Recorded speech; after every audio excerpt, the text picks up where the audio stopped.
చాలామంది సినిమా గురించి మాట్లాడుతా మీ గురించి కూడా చాలా ప్రామినెంట్గా మాట్లాడుతున్నారు. యాజ్ ఎ న్యూ కమర్ అది quiet an achievement. Thank you sir, thank you so much. ఇందాక మీరు మాట్లాడుతా ఏం నేర్చుకున్నా రోహిత్ గారి దగ్గర నేర్చుకున్నానంట బాగా ఎమోషనల్ అయ్యారు. అంటే నేర్చుకోవడం అంటే ఏంటి, ఐ మీన్ ఆయన మీకు ఆపర్చునిటీ ఇచ్చారు, నో డినయింగ్ ఇట్, మిమ్మల్ని నమ్మారు. బిసైడ్స్ దట్ ఏంటి ఆయన ఇన్వాల్వ్మెంట్ ఎలా ఉంటుంది? అంటే బేసిక్గా నేను వాళ్ళ ఇంట్లోనే ఉండేవాడినండి ఫ్రమ్ ద 2021 నుంచి ఉన్నా. బట్ 2017 నుంచి ఆయన ఆఫీస్లోనే కూర్చొని రాశాను. సో మాది ఎలా ఉంటుందంటే అంటే బేసిక్గా నేను మొత్తం డ్రాఫ్ట్ రాసేసి ఆయనకి ఇవ్వను. సో ఐ రైట్ అంటే నాకు అనిపించిన సీన్స్ ఒక ఫ్లో వరకు రాసి నేను ఆయనకి ఇచ్చామని.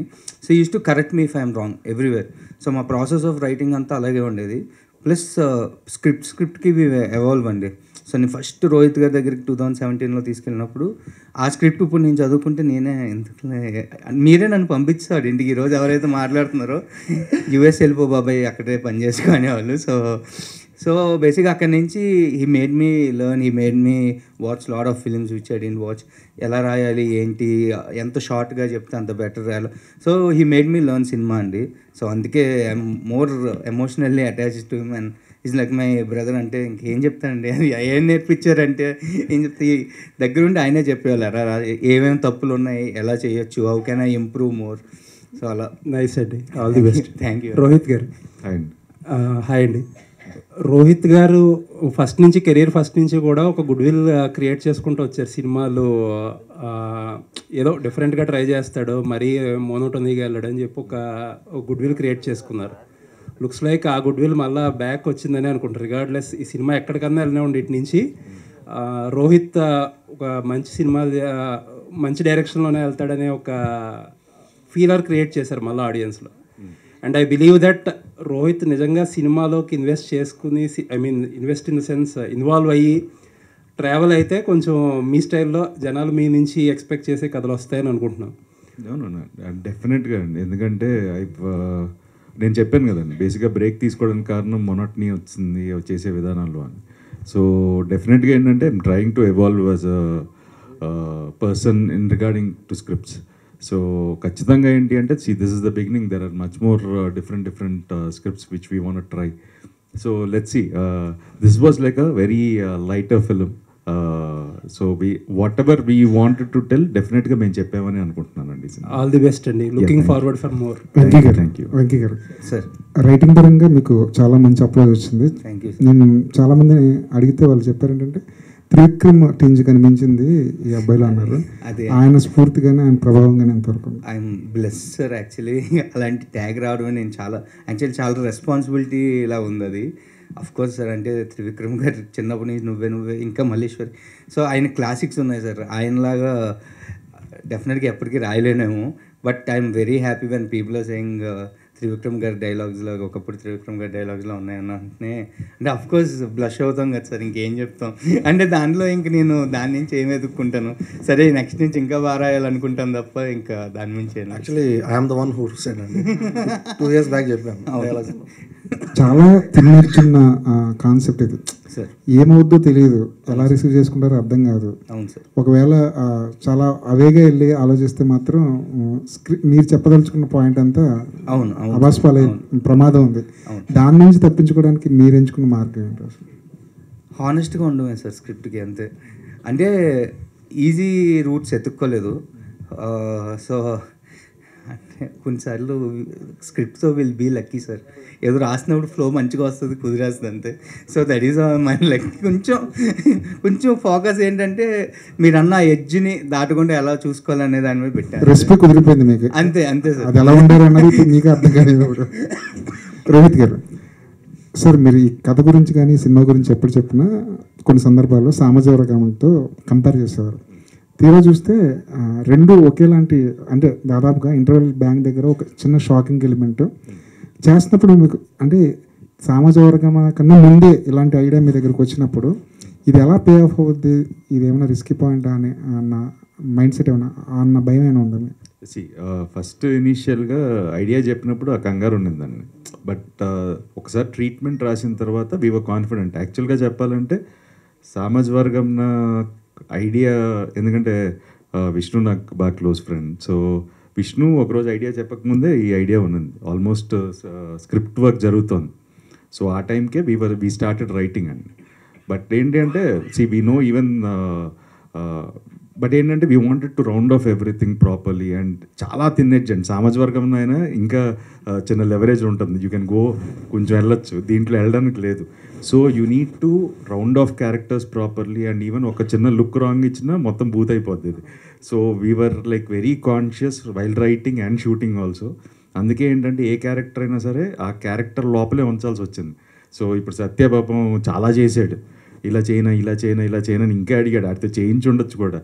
బట్ ఏంటి అంటే ఎక్కడైనా ఎడ్జ్ దాటిందంటే ఒక సీన్లో అయినా సరే మొత్తానికి మోసం అయిపోద్ది. So he was very careful ఆ విషయంలో. సత్యతో కూడా బాగుందండి అని చెప్పి వద్దండి అనేవాడు. సో ఎంతవరకు కావాలో అంతవరకే తీసుకున్నాం, లేకపోతే స్లాబ్ స్టిక్ చేయడం చాలా ఈజీ అండి. ఈ కాంప్లికేటెడ్ పాయింట్ కాకుండా సామాజిక వర్గం లాగా కొంచెం సింపుల్గా ఉంటే ఐ థింక్ ఇంకా ఎక్కువ నవ్వించే ఆస్కారం ఉండేదేమో. ఈ జర్నీలో వెంకీ కెపాసిటీ క్యాపబిలిటీ మీకు అర్థమై ఉంటుంది. నెక్స్ట్ సినిమా కూడా ఏమైనా లాక్ చేస్తారు? యాక్చువల్గా ఫస్ట్ దీనికంటే ముందు రాసిన ఇంకో కథ ఉందండి, అది చేయాలి మేము ఇద్దరం అన్నీ. That is also love story. But ఏంటి అంటే we enjoyed writing that script. తను రాస్తున్నప్పుడు day on day discussion. So ఆ సినిమా చేస్తామండి డెఫినెట్గా. థియేటర్ రెవెన్యూ పరంగా ఏమైనా అంత హ్యాపీనా? నో నేను విపరీతంగా చేసేస్తుంది ఇవన్నీ చెప్పను. I'm very frank. It started on a good note. But ఏంటంటే we need to see more rise. So probably this weekend will see weekend start అవుతుంది కాబట్టి. సో ఈ 3 days I think we're hoping it will do much better. All the best. Thank you. Venkatesh garu, so ఎవరితో work చేయడం చాలా hard అనిపించింది, with Sridevi గారు are with Rohit గారు? Who do you think was the hardest to work with? I was the official. I mean, honestly, both of them are so kind and so calm on set.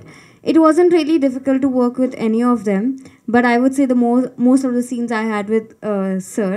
So, first day was very hard, and like the first day we were shooting, we extended till our shift till 1-2 hours, and I was like, my God, what am I supposed to do? And when I went back to my van, I started crying. So I feel like first week was really hard, and after that I think so it was all good. All the very best. Thank you. Rohit గారు, sir అంటే ఒక unique characterisation పట్టుకున్నారు sir. అంటే జనరల్గా మనకి రైటింగ్లో ఏదైతే మీరు ట్రైలర్లో ఎస్టాబ్లిష్ చేశారో ఆ 5 qualities, ఆ 5 qualities-కి మించిన కాన్ఫ్లిక్ట్స్ పడతానే ఉన్నాయి కథ మీద. ఇది ఎలాగో డైల్యూట్ అయిపోద్దేమో అనుకున్నాం, కానీ ఆ క్వాలిటీస్ దగ్గర ఒక ట్విస్ట్ చేశారు చూడండి, మైండ్ బ్లోయింగ్. అక్కడి నుంచి కథ మాకు చాలా సుపీరియర్గా అనిపించింది. సో ఆ క్యారెక్టరైజేషన్కి అంత ట్రూత్ఫుల్గా ఉంటాం, మాకు ఆ క్వాలిటీస్కి మించిన కాన్ఫ్లిక్ట్స్ పడుతున్నాయి కదా, ఇది ఎలాగో పక్కదారి పట్టిద్దాం అనుకున్నాం, కానీ అక్కడి నుంచి మళ్ళీ కొత్త కాన్ఫ్లిక్ట్ రైజ్ చేశారు. దట్ ఈస్ ద బ్యూటిఫుల్ అనిపించింది అండి మాకు సినిమా చూస్తున్నప్పుడు. ఫస్ట్ థ్యాంక్ యూ అండి, ఇలాంటివి గమనించినందుకు ఇంకా థ్యాంక్స్. వీ వాంటెడ్ ఏదైతే కథలో మీరు క్యారెక్టర్స్ తీసుకోవచ్చు, ఏది తీసుకున్నా ప్రతిదానికి ఒక రౌండ్ ఆఫ్ ఉంటుందండి. ఆఖరికి ఆ 5 qualities అనేది అంత ఎస్టాబ్లిష్ చేయడానికి కారణం కూడా అదే.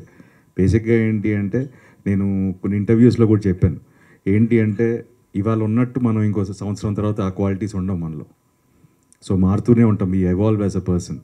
సో బేసిక్గా ఏంటి అంటే చాలామంది ఆ లిమిటేషన్స్ ఉంటాయి, అప్పుడున్నట్టు ఇప్పుడు ఎందుకు ఉండట్లేదు అనేది. సో అండర్లైన్ కరెంట్గా చాలా ఎమోషన్స్ ఉన్నాయండి, బట్ దాన్ని గుర్తించారు. దానికి ఫస్ట్ చాలా లేదండి, అంటే మాకు కథ చాలా కొత్తగా అనిపించడానికి ఆ పాయింట్ మాకు చాలా సర్ప్రైజ్ చేసింది ఎమోషనల్గా సినిమా చూస్తున్నప్పుడు. ఫస్ట్ ఆ క్రెడిట్ వెంకీకే ఇవ్వాలండి. So the way he wrote అంటే సిద్ధార్థ మీద కోపం వచ్చింది, ఏంటి రైడ్ ఇంత మొండిగా మూర్ఖంగా ఉన్నాడు అనే అంటే ఆ ఫీల్ మాకు కలిగింది. సో ఆ క్వాలిటీ మీరు సస్టైన్ చేయటం వల్ల. సో ఒక డిఫరెంట్ సబ్జెక్ట్స్తో ఎప్పుడు వస్తుంటారు, ఒక ఫ్యామిలీ సబ్జెక్ట్లో కూడా చాలా స్మూత్గా ఎంటర్ అయ్యారు. ఎందుకంటే ఈ 2 లవ్ స్టోరీస్లో మీరు ఎక్కడ హార్డ్గా కనిపించలేదు, that is the best part అనిపించింది. థ్యాంక్ యూ అండి. వెంకీ గారు, సరే ఎవరికి అయినా ఆ రూమ్ చేయించుకోవాలంటే నాకు చెప్తే నేనే చేసి అదే మిమ్మల్ని హైర్ చేసుకుంటాం. థ్యాంక్స్. ఇక్కడికి వచ్చిన ప్రెస్ వాళ్ళకి, మా టీం మెంబర్స్ అందరికీ, క్యాస్ట్ అండ్ క్రూ అందరికీ చాలా థ్యాంక్స్. అందరికీ థ్యాంక్స్ చెప్పేసాను చాలాసార్లు ఇప్పుడు ఓన్లీ ఆడియన్స్కి థ్యాంక్స్ చెప్పాలి. ఈరోజు ఇంత మంచి టాక్ వచ్చింది, చాలా సక్సెస్ అయింది అంటే మా 2 years కష్టం మర్చిపోయాం, మొత్తం అంతా మర్చిపోయాం మేము. అందరికీ, ఆడియన్స్ అందరికీ, చూసి పాజిటివ్ టాక్ ఇస్తున్న అందరికీ చాలా చాలా చాలా థ్యాంక్స్.